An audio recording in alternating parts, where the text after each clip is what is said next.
Today we're going to talk about shears and scissors and rotary cutters and why you would use the different ones and in the different price points.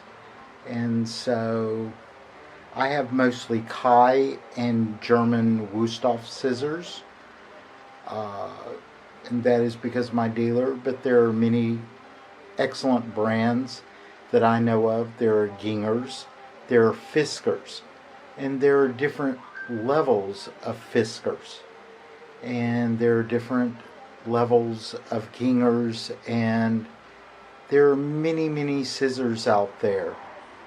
But like I said, I mostly use Kai.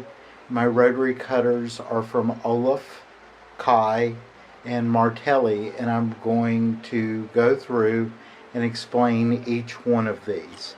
So I hope you enjoy this. Okay, we're going to start with standard shears and scissors.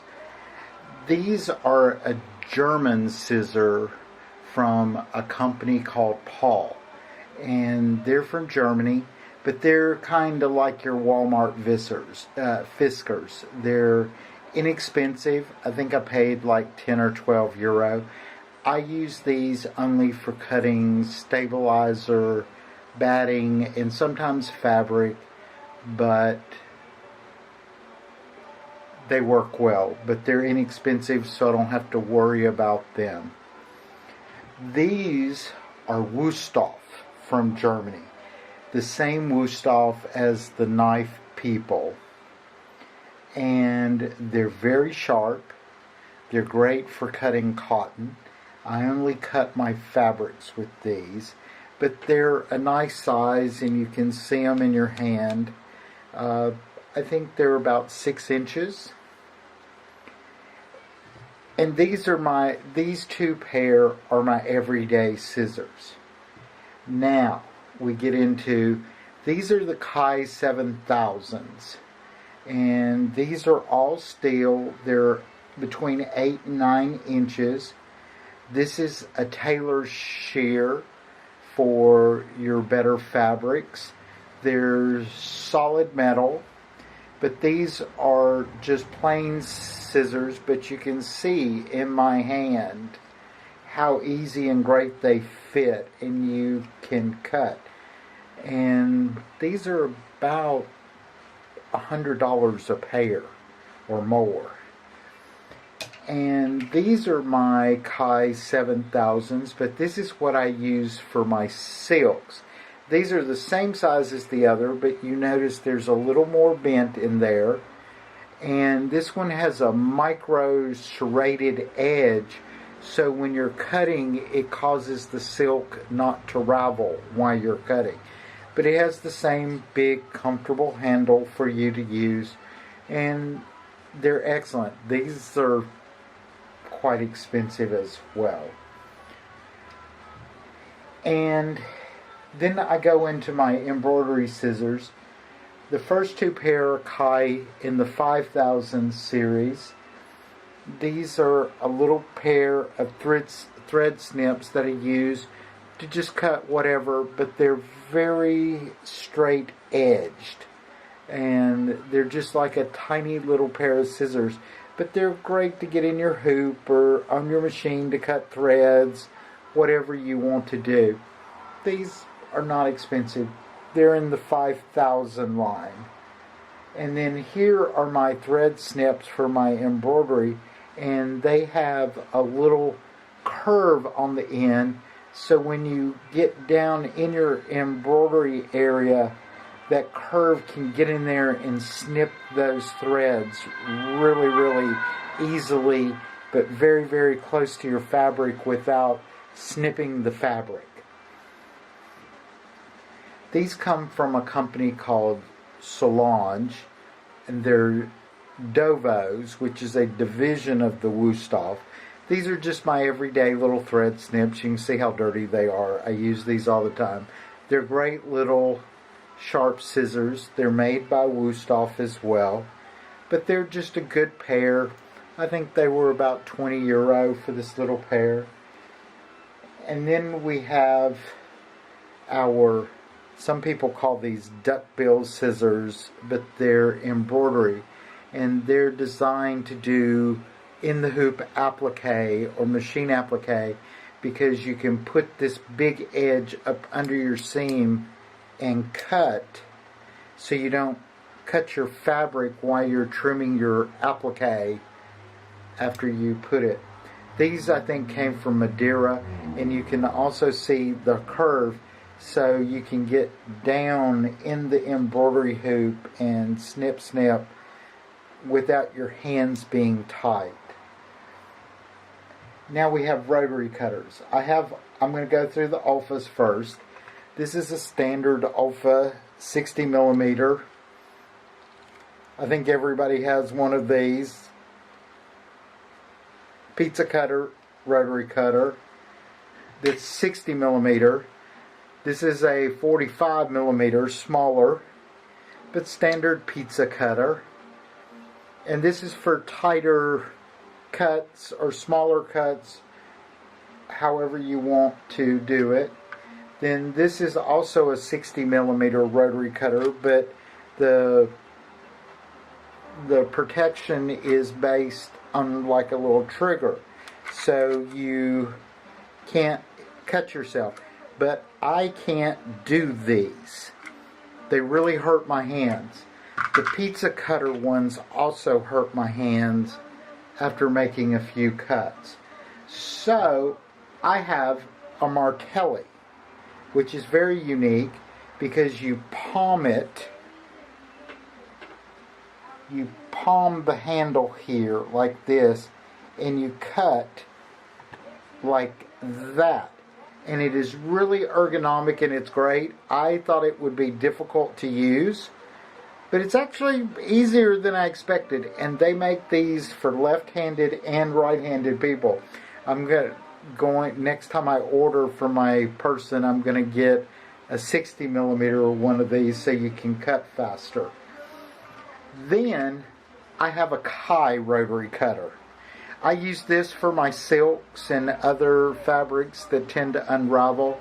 And this has an auto protection, so when you bear down on it, it cuts by itself. It's very unique. And then on the back, it has a setting where you can have a soft cut to a hard cut, so it makes more of the blade available. And it's very, very good for delicate, but the problem is Kai blades are not the most inexpensive blades on the market. And I keep this one, and it's for my silks, linens, specialty fabric, and you know it's the Kai one because it's gray and it's a different shape. It's actually really, really nice little rotary cutter.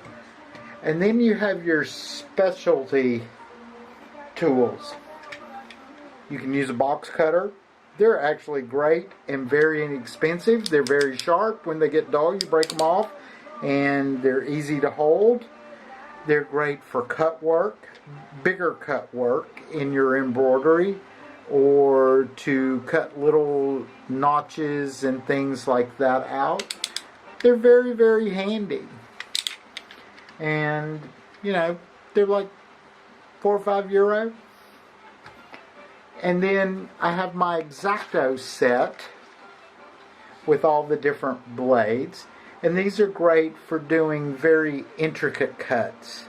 Like if you're doing artwork or small reverse applique or cut work or something that you need to be very, very exacting.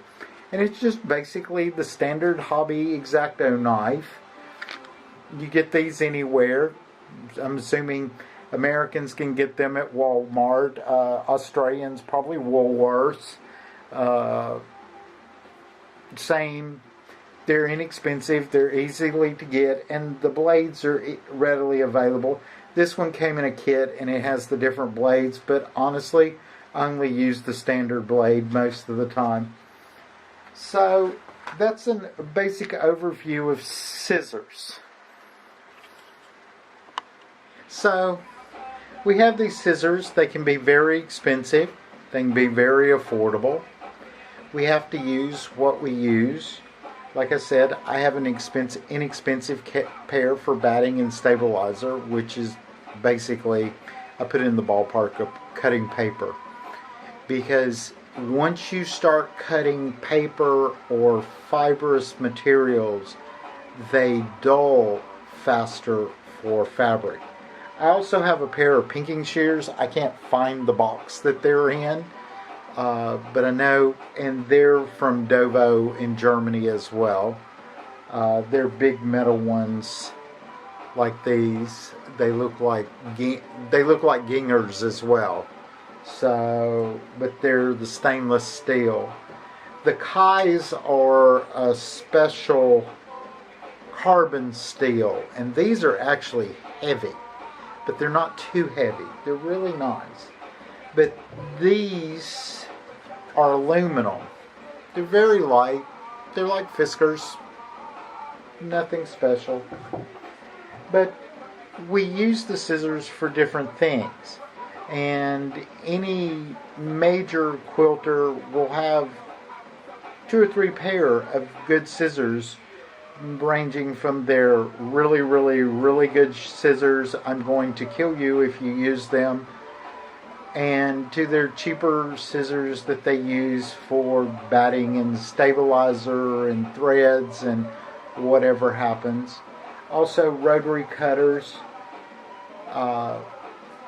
If you're paper piecing or anything like that, your blades are going to become dull a lot faster, and you have to get replacement. But the Olufs have a lot of generic blades out there. If you're paper piecing, I would just say get the cheap generic ones, because you're going to wear them out fast. Martelli requires a special blade, but these do not wear out fast at all. Kai also makes really sharp blades. They're not too expensive, but they will cut your hand off sharp. So, and I also have scalpels. I don't know what I did with my scalpels as well, but we'll talk about scalpels one day, because scalpels are really great for seam ripping and to doing fine work. But I mean, those things are sharp. They'll even cut through your self-healing cutting mats if you're not careful. But they're inexpensive. They're easy to find. You can get them at pretty much any drugstore. So, but there are a lot of choices out there, and enjoy. And if you have any questions, just ask. But that's my collection of scissors, and what I use them for. I have my embroidery scissors. I have my basic cheap sewing scissors. I have my really expensive scissors for the fabric. And I have my different style of rotary cutters depending on what I'm doing. Probably in a week or so, I'll make a video about rulers and cutting mats. So I hope you enjoyed this. I hope everyone has a great week. And if at all possible, I would love for you to subscribe to my YouTube channel and under Quilt Block. Thank you. Everybody have a great day.